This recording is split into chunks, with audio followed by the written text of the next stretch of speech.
Hello and welcome to दक्षाई English literature zone.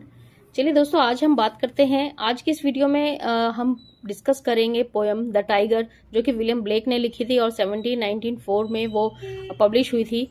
William Blake की जो कलेक्शन है, पोम्स की जो कलेक्शन है, वो है सॉन्ग्स ऑफ एक्सपीरियंस और सॉन्ग्स ऑफ इनोसेंस। ये उसी का एक पार्ट है, द टाइगर, जो कि वर्ल्ड फेमस पोम है। बहुत ही सुंदर और अच्छे से विलियम ब्लेक ने इसमें टाइगर का वर्णन किया है। सामाजिक बुराइयों को दिखाने की उन्होंने चाह रखी है कि किस तरीके से इंसान हर चीज की मतलब अच्छाइयां भी गॉड ने बनाई है संसार में, तो बुराइयों को बनाने की जरूरत क्या थी, बुराइयां क्यों बनाई गई हैं। तो इसी पे क्वेश्चन करते हुए विलियम ब्लेक द टाइगर, जो पोम, आपको लग रहा होगा इसमें स्पेलिंग मिस्टेक टाइगर की, लेकिन ऐसा है नहीं। ये एक सिंबॉलिक वर्ड आप समझ सकते हैं, टाइगर को दिखाया गया है, इसीलिए इसकी स्पेलिंग थोड़ा उन्होंने स्पेशल तरीके से लिखी है, द टाइगर।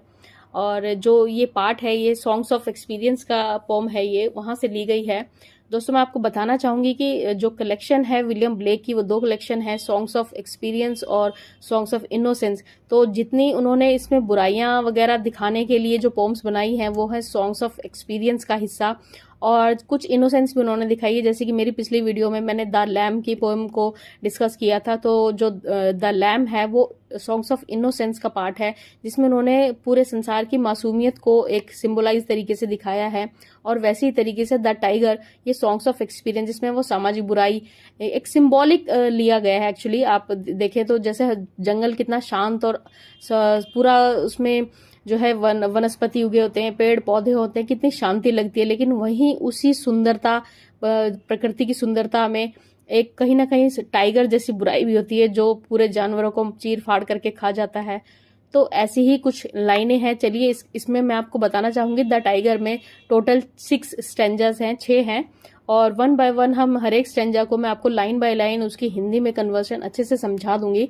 आप प्लीज इस वीडियो को एंड तक जरूर देखें, कोई भी स्टेंजा मिस ना करें, क्योंकि इसी से रिलेटेड मैं नेक्स्ट वीडियो में इनके कुछ एमसीक्यू क्वेश्चंस भी हैं जो डिस्कस हम करेंगे नेक्स्ट वीडियो में।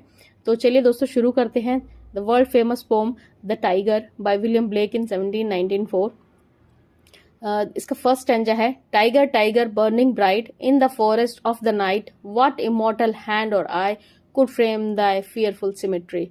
तो विलियम ब्लेक इसमें कहना चाहते हैं, जो बर्निंग ब्राइट से कहने का मतलब है टाइगर टाइगर बर्निंग ब्राइट, उन टाइगर का जो कलर है, जो ब्राइट येलो कलर है, हमें बर्निंग ब्राइट से मतलब उनका है आग। आग कितनी पावरफुल और डरावनी होती है, उसी से मतलब वो टाइगर को कंपेयर कर रहे हैं कि बर्निंग ब्राइट हो तुम, तुम्हारा जो कलर है yellowish, dark yellowish, bright yellowish, जिसमें कुछ ऑरेंज भी झलकता है, और उसमें ब्लैक तुम्हारी जो धारियां हैं, जैसे हम कोई फ्लेम को देखते हैं आग की, तो उसमें भी हमें कुछ ऐसा ही सेम कलर नजर आता है।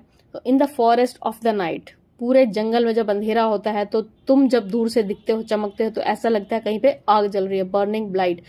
What immortal hand और I could frame thy fearful symmetry, मतलब ऐसा कौन सा इमोर्टल हैंड। इमोर्टल से मतलब यहाँ पर है दोस्तों, इमोर्टल का जो मतलब होता है वो होता है everlasting, endless, timeless, undying. Undying मतलब समझ लीजिए आप, जो कि मिटाया ना जा सकता हो, जो कि मरता नहीं है, जो कि अमर है, परपेचुअल है, हमेशा के लिए है। और ऐसे तो सिर्फ गॉड ही हैं जो कि हमेशा के लिए, वो आज भी हैं, कल भी हैं और रहेंगे भी। तो व्हाट इमोर्टल हैंड, ऐसे कौन से अदृश्य, ऐसी कौन सी दैवीय शक्ति है जिन्होंने तुम्हें बनाया है, तुम्हारी आंखों को, और your eyes could frame the fearful symmetry, ऐसी डरावनी जो आपकी ये सिमेट्री है, वो किस दैवीय शक्ति ने बनाई है। सेकंड स्टेंजा में कहते हैं, in what distant deep or skies burn the fire of thine eyes, on what wings dare he aspire, what the hand dare seize the fire। in what distant deeps और skies का कहने का मतलब है कि ऐसी कौन सी डीप्स, आप पाताल कह लीजिए, स्काइज आकाश पाताल हम कह सकते हैं, ऐसी कौन सी गहराइयों में जाकर इस फायर को जलाया है, इस फायर को उन्होंने बनाया है।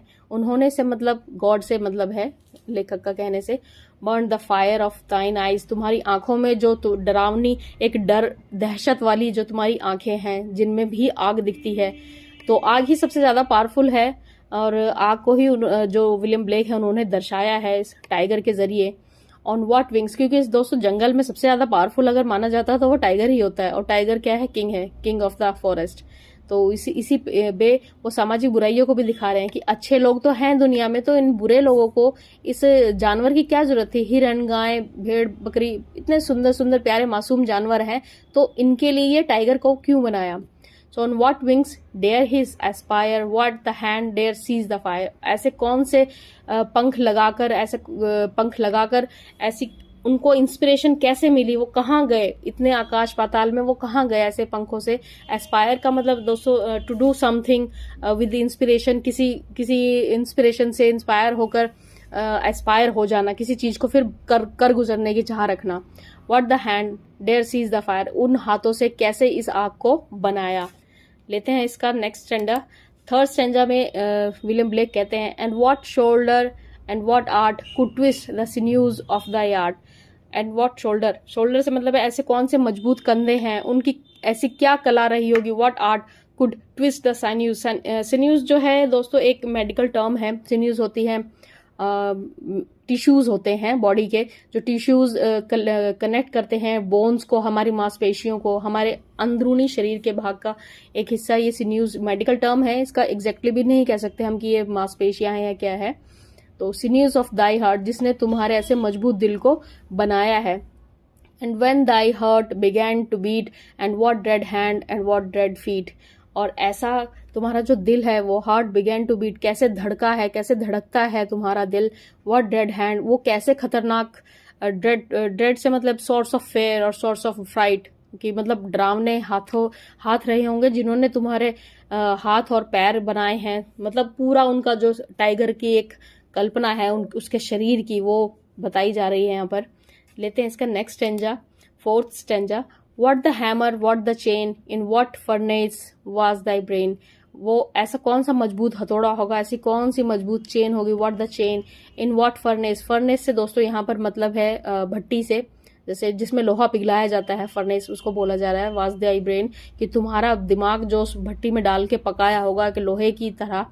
व्हाट द एनविल, एनविल एक औजार होता है, जैसे ज्यादातर ये एनविल मिलती है शू मेकर्स के पास, एक लोहे की जिसपे वो शूज रख के उसको उसमें कील लगाते हैं। सो एनविल उसको बोलते हैं। What dread grasp dare it deadly terrors clasp. Clasp का मतलब a small hook that holds together. Clasp मतलब किससे जोड़कर तुम्हें तुम्हारे बॉडी पार्ट्स को बनाया हुआ होगा, कितनी डेयरिंग उनको लगा होगा, उनको मतलब गॉड से, कि गॉड ने ही तुम्हें बनाई मॉर्टल। शुरू में ही बोला था ऐसी अदृश्य शक्ति, दैवीय शक्ति, जिसने तुम्हारी इतनी खतरनाक जो तुम हो, इतने फ्राइटफुल हो कि तुम्हें देखती सबके होश बदल देता। अगर शेर आपके सामने आ जाए तो आप सबसे ज्यादा उसकी सुंदरता नहीं, अपने भागने में ध्यान देंगे कि छोड़ो ये तो हमको खा जाएगा। तो लेते हैं इसका next stanza, fifth stanza. When the stars threw down their spears and watered heaven with their tears.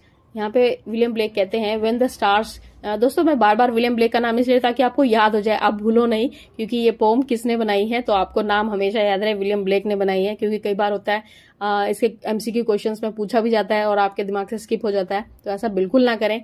छोटी छोटी बातें भी कई बार बहुत काम आ जाती है, एमसीक्यू क्वेश्चंस में तो बहुत ज्यादा काम आती है।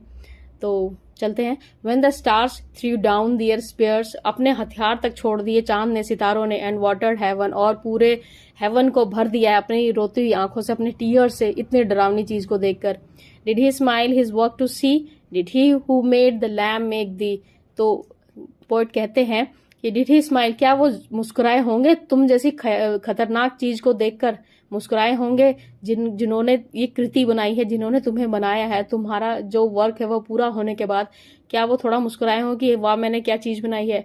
Did he who made the lamb make दी, क्या ये वही है जिन्होंने एक मासूम सा लैम्ब बनाया था। लैम्ब मतलब the son of the God, like ये एक टर्म है, बोला जाता है क्रिश्चियन जो गॉड है, सन ऑफ गॉड है, जीसस क्राइस्ट को बोला जाता है, उनको एक सिंबॉलिक, क्योंकि वहां कहीं भी हम देखते हैं जीसस क्राइस्ट को, उनके हाथ में एक लैम्ब जरूर होता है, तो वो उसी से उसको कंपेयर कर रहे हैं। विलियम ब्लेक बोलते हैं did he who made the lamb, lamb जैसी मासूम सी, लैम्ब कितना प्यारा बच्चा होता है बकरी का या भेड़ का आप कह सकते हैं, तो उस हिसाब से उसको कंपेयर करके विलियम ब्लेक बोलना चाहते हैं।